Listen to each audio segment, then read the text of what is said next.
Excellent dimanche à toutes et à tous et bienvenue à cette grande édition du journal à langue française. Vous êtes en compagnie de Patrick Nilidandi. Tout de suite, l'essentiel de l'actualité qui commence donc avec l'agriculture. Les citoyens possédant de terres arables en province de l'Est affirment que le cultivé à un taux de 70% va augmenter leur production. Le ministère de l'Agriculture et des Ressources animales démontre que cette politique augmentera la production agricole et animale du pays. Suivez ce reportage. Certains agriculteurs de la province de l'Est affirment que la fusion d'activités agricoles et d'élevage d'une manière moderne, avec l'utilisation de déchets agricoles pour nourrir les vaches, a facilité leurs activités et augmenté leur production agricole et animale. Toutes nos activités sont réalisées sur 1 hectare et la ferme a 25 hectares. 24 hectares restants sont cultivés sur diverses cultures, dont certaines soutiennent l'alimentation des vaches. Lorsque nos vaches devraient traverser les collines pour se nourrir, nous ne pouvions pas collecter leurs déchets ou fumier. Et là encore, la nourriture pour animaux que nous cultivions devenait parfois inutile. Mais maintenant, c'est le contraire.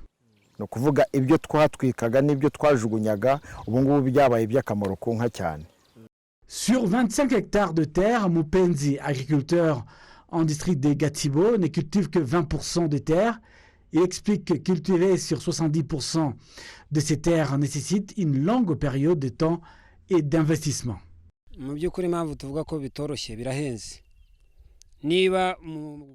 La raison pour laquelle nous disons que c'est difficile, c'est parce que c'est vraiment cher.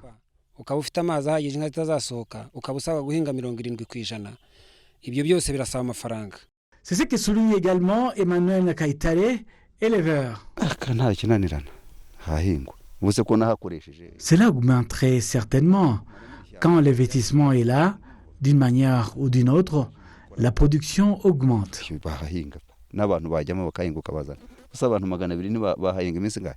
Steven Mourassila est agriculteur en district de Gatibo.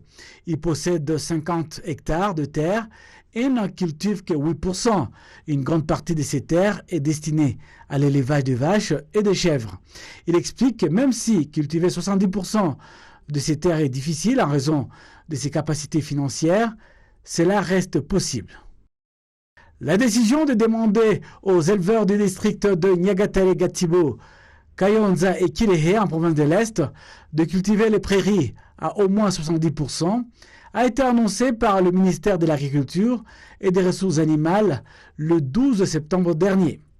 Le ministre de l'Agriculture et des Ressources animales, Dr Ildefonse Moussafiri, explique ici ce programme.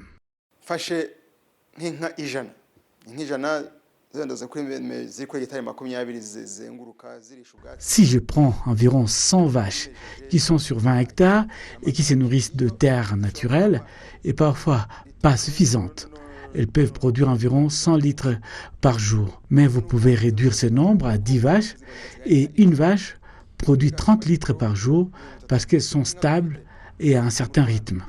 Il est compréhensible que ces vaches soient plus productives que 100 vaches.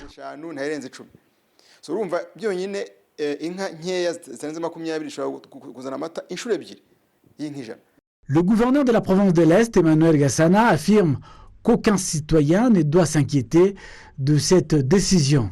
Mais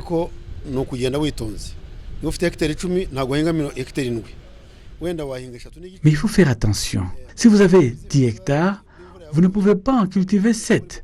Vous pouvez en cultiver au moins 3,5. Et il pourrait y avoir une progression en rotation. Nous avons décidé qu'après 1 an de ce programme, nous pourrons voir comment cela se passe.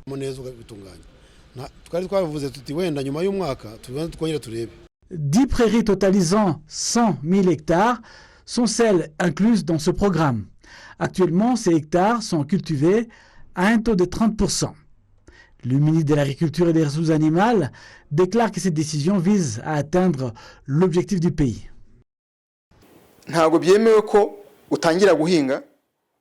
Il n'est pas permis de cultiver avant de décider où seront les animaux. On ne se convertit pas non plus totalement à l'agriculture ou à l'élevage. Le programme ne vise pas à arrêter l'élevage, mais plutôt à promouvoir une agriculture et un élevage moderne afin d'atteindre l'objectif du pays en matière de production de lait et de viande. Si le programme se déroule comme prévu, la production laitière passera de 580 000 litres par jour à 1 100 000. Pendant ce temps, l'usine de lait en poudre de Nyagatare, qui n'est pas encore achevée, aura besoin de 650 000 litres. De plus, la production de ces 4 districts de la province de l'Est représentera la moitié de la production quotidienne nationale. Le gouvernement rappelle aux agriculteurs qu'une subvention de 8% leur est allouée par l'intermédiaire des institutions financières. Et puis les habitants de la ville de Kigali félicitent donc l'installation des pratiques qui promouvent donc la technologie, qui servent les services financiers parce qu'elle leur permet de gagner du temps dans la demande des différents services. Ils souhaitent donc que le coût de ces services puisse correspondre à l'évolution de leur pouvoir d'achat, car souvent ils sont chers, notamment lors de transferts ou de retraits d'argent. Explication avec Kassim Youssouf. Certains habitants de la ville de Kigali estiment que plus la technologie s'accroît dans différents services, plus les gens s'y adaptent parce qu'elle leur permet de gagner du temps, d'autant plus que ceux qui ont des comptes bancaires peuvent s'en servir à l'aide de leur téléphone portable. Je peux par exemple me déplacer sans argent liquide et l'avoir à mon téléphone, et si je n'ai plus d'argent, je peux le retirer de mon compte bancaire grâce à la technologie, ce qui me simplifie grandement la vie. Par exemple, je peux payer mes impôts avec mon téléphone au lieu d'aller à la banque. Vous pouvez acheter de l'électricité avec votre téléphone en utilisant votre argent à la banque à l'aide d'une application appropriée, et vous pouvez payer diverses choses sans difficulté grâce à la technologie qui a simplifié les choses, ce qui fait qu'on peut avoir son argent quand on veut. Les sociétés d'assurance, tout comme les institutions bancaires et de communication, sont cataloguées comme services financiers. Certaines personnes indiquent que leur situation socio-économique s'est améliorée grâce à ces services et d'autres regrettent les adversités auxquelles ils sont confrontés pour les obtenir, raison pour laquelle ils souhaitent que quelque chose soit fait. Les institutions financières nous ont vraiment aidés à développer nos activités, nous qui faisons par exemple les affaires, que ce soit en fournissant divers services ou en nous accordant des crédits. Lorsque nous venons, ils nous accordent des bons services. Bref, à Cogebanque, le client est bien traité. Les prestataires de services financiers indiquent qu'ils sont davantage en train d'élargir leur façon de travailler afin d'accorder aux clients, tant locaux qu'internationaux, des services de qualité.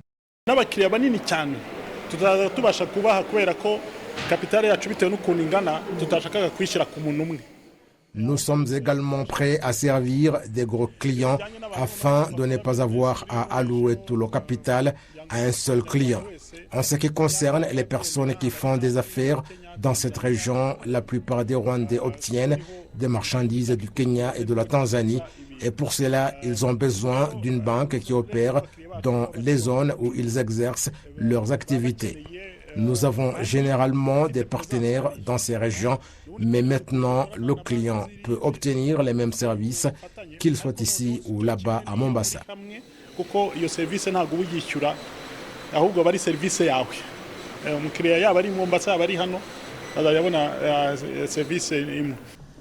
cours du second trimestre de cette année, le secteur financier en général a enregistré une croissance de 18,3%, ce qui veut dire que l'amélioration des services de ce secteur impliquerait la hausse de son bénéfice.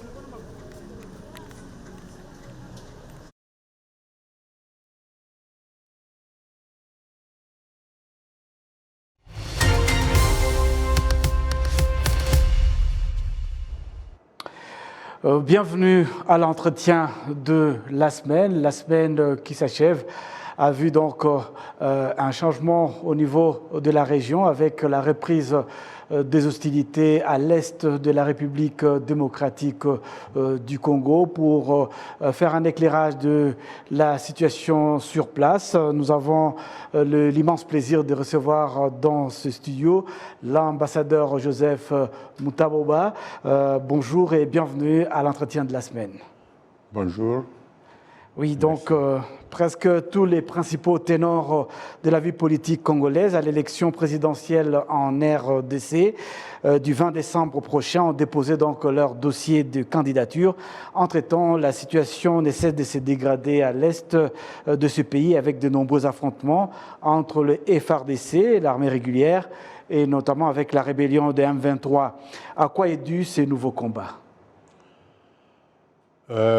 Écoutez, d'abord, le dépôt de toutes les candidatures pour la présidentielle, c'est une bonne chose. C'est un exercice politique, un exercice citoyen qui devait se faire.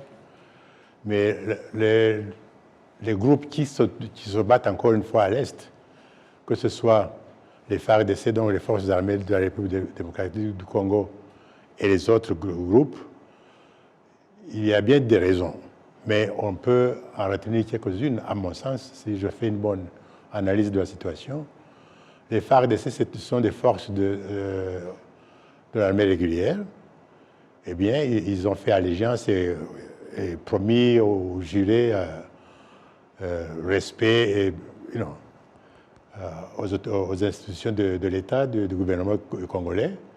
Donc, eux, ils doivent se battre toujours pour dire, écoutez, on doit faire le travail qui nous incombe, surtout que leur chef a promis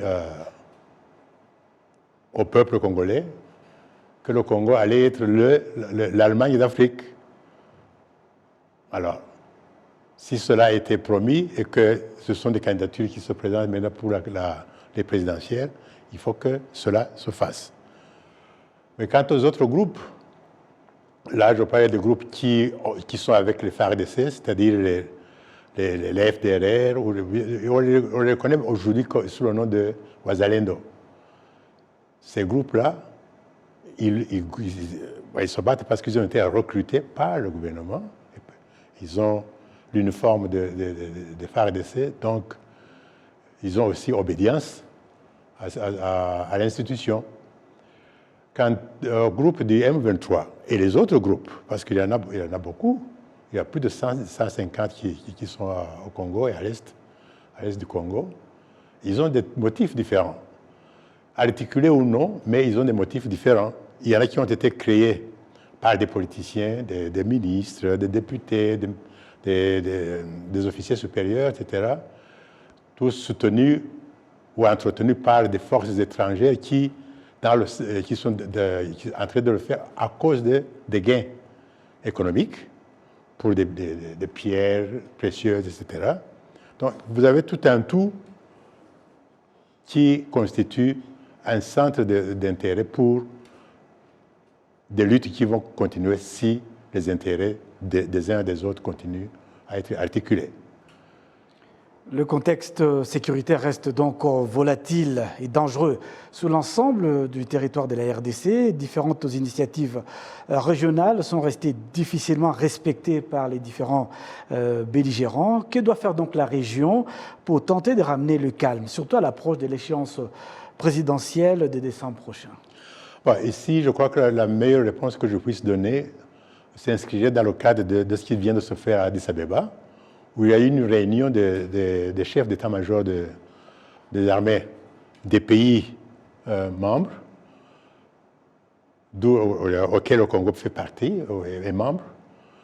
Eh bien, ces chefs d'état-major, ce sont les armées, ce sont les généraux supérieurs, ont décidé, dans un groupe englobant tout le monde, qu'en fait, ce qui a été prédit avant, qui a été conseillé avant, devait se faire aujourd'hui plutôt que hier. Et ça, c'est le dialogue politique. La solution n'est pas nécessairement militaire. la solution ne devrait pas être militaire, mais plutôt autour d'un dialogue politique. Donc il y a un dialogue politique qui doit être encouragé. Les États membres du Conseil de sécurité de l'ONU ont pris note jeudi 28 septembre dernier de la demande de la République démocratique du Congo RDC d'un retrait accéléré des casques bleus, même si certains se sont inquiétés de l'impact d'un départ précipité pour la population civile. Est-ce que le pays est actuellement prêt à faire face à un tel retrait? À mon sens, le pays n'est pas prêt, pas du tout. Parce que pour être prêt, il faudrait que le pays soit socio-économiquement et politiquement disponible, c'est-à-dire dans le sens de prouver les capacités de gestion, les capacités de management qui peuvent montrer que ces troupes parties, même s'ils ont été autour d'eux pendant plusieurs années, mais ils avaient au moins une mission. Je ne dis pas qu'ils ont accompli toute la mission qui leur avait été assignée, mais au moins, ils faisaient le travail de présence qui exige aux uns et aux autres un certain respect de l'éthique. Mais si cette éthique n'a pas tenu, si la forme de formation, ou si la forme de développement de personnel et des capacités qui devaient être inculquées dans les pratiques des Congolais n'a pas eu lieu ou n'est pas encore en place, ça veut dire que le moment de partir n'est pas nécessairement celui-ci, mais il aurait été mieux s'ils pouvaient bien rester, mais à condition qu'ils fassent ce qu'ils n'ont pas fait pendant les 4 ans qu'ils ont fait. Je me rappelle que cette mission a été formée en novembre 1999 par la résolution 1279. Eh bien, depuis novembre 1999 jusqu'à aujourd'hui, c'est bientôt 24 ans, le mois prochain. Quand je cherche le bilan, j'ai l'impression que le bilan est très négatif. Donc, qu'il soit négatif ou positif, je me demande plutôt pourquoi et quelles sont les raisons qui poussent les Congolais à dire « foutez le camp, vous n'avez plus rien faire » ou alors « vous nous embêtez » ou « vous ne nous aidez pas à continuer à faire ce que nous voudrions faire » à condition qu'eux-mêmes aient une vision pour dire « c'est là où nous voulons aller, voilà comment nous allons le faire, allez-y, nous pourrons voler par nos propres ailes ». Est-ce que cela est vrai? Est-ce que cela est prêt? Je ne sais pas et je ne voudrais pas spéculer là-dessus. Si vous voulez bien, nous allons aborder un autre sujet important, l'appel à la haine contre les populations d'expression rwandophone continue à être relayé par certains responsables congolais et certains médias avec des scènes de lynchage insoutenables de civils innocents. Que doit faire la communauté internationale pour stopper cela? Est-ce que vraiment cette communauté internationale a la volonté de le faire? Ben écoutez, la communauté internationale, quand il s'agit de la notion de cette communauté internationale, je l'ai dit, je le répète toujours, elle n'est pas palpable. On parle de communauté internationale quand on ne peut pas mettre la main ou pointer le doigt à quelqu'un. Donc ça devient vague. Si ça devient vague, ça veut dire que vous parlez de la communauté internationale qui est là, sans préciser qui est ce membre de la communauté internationale. Ça veut dire que vous ne responsabilisez personne pour faire un travail précis.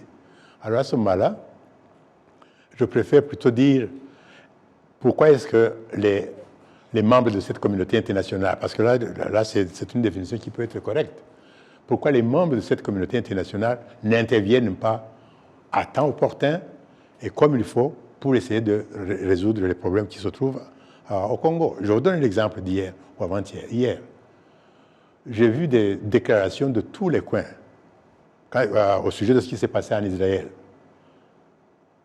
Mais quand je regarde les déclarations ou les commentaires de ce qui s'est passé à Goma, par exemple, quand il y a eu récemment un massacre des innocents, non. C'est comme si c'était quelque chose qui arrive aux moustiques ça n'arrive pas aux êtres humains. Donc il y a une certaine politique de deux poids, deux mesures. Deux poids, deux mesures. Alors ça veut dire que si les intérêts divergent, si leurs intérêts se trouvent ailleurs, cette communauté internationale ferme les yeux, ferme les oreilles, n'entend rien, ne voit rien et ne dira rien. Alors c'est ce genre de silence qui a fait que les autorités congolaises officielles et locales ont continué à discriminer contre les innocents Tutsis, par exemple, sans que personne n'en fasse un mot. Il y a des pays qui connaissent cette histoire de discrimination raciale, de discrimination ethnique, qui sont derrière cette formule. Parce que là, on parle d'une formule d'ethnisation ou de radicalisation des tribus. Mais ils se taisent, ils n'en parlent pas.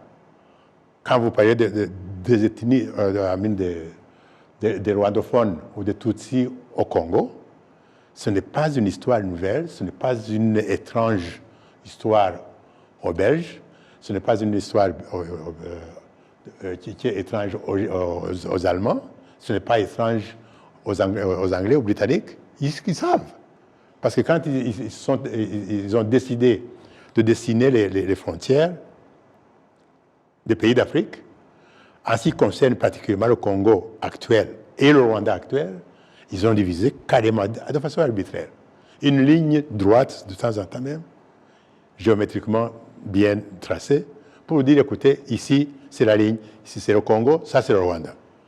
Vous avez tracé cette ligne entre les familles. Le père se trouve ici, la mère se trouve là-bas, le grand-père se trouve ici, les fils se trouvent de l'autre côté. Ce n'est pas normal. Et il y a des écrits. Mais personne ne veut toucher, personne ne veut tirer des tiroirs tous ces écrits pour dire « mea culpa ».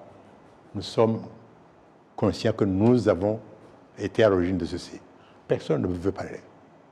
Ce silence, c'est un silence complice, un silence complice.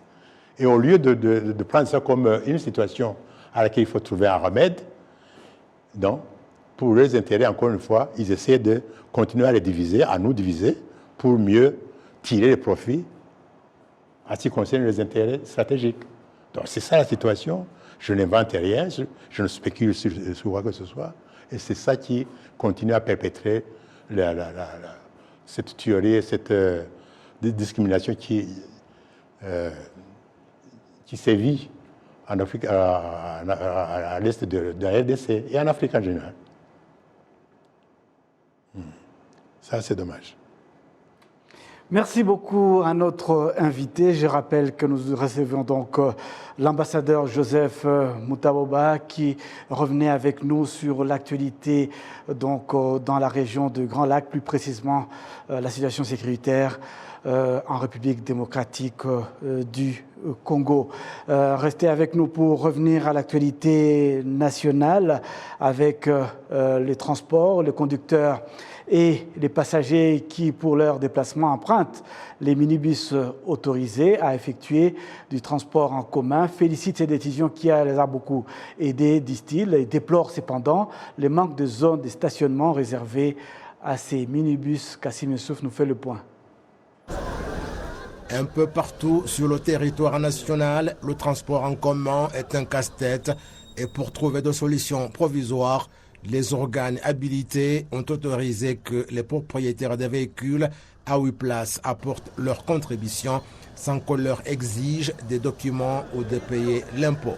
Ceux qui ont répondu présent à cette invitation remercient le gouvernement parce qu'ils ont pu travailler sans suspicion, mais déplorent toutefois le problème de places de stationnement sûres pour que les passagers puissent monter à bord. Le gouvernement nous a aidés avec nos minibus. Je suis sûr maintenant que personne ne reste pas longtemps à la route à Nyabugogo parce que nous assurons leur transport, même si c'est cher, mais c'est comme ça dans le cadre de l'entraide parce que nos véhicules transportent peu de passagers.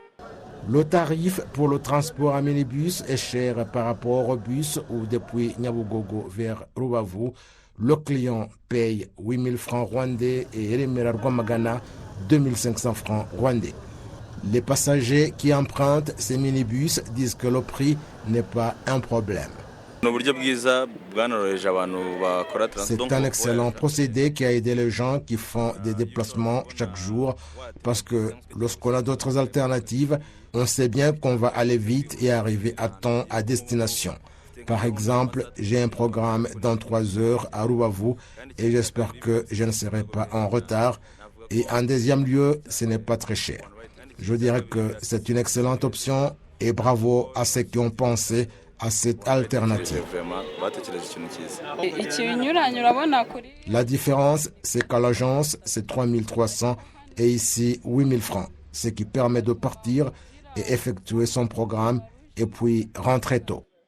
Lorsque la décision de permettre aux véhicules à 8 places d'assurer le transport en commun sans qu'on leur demande de payer l'impôt a été prise, les organes habilités avaient alors annoncé que ces véhicules allaient avoir une place où travailler à l'aise, mais jusqu'à présent, rien n'est encore fait. Fin de cette édition. Merci à l'ensemble de l'équipe technique, ces héros dans l'ombre et excellente suite de programmes sur la télévision rwandaise.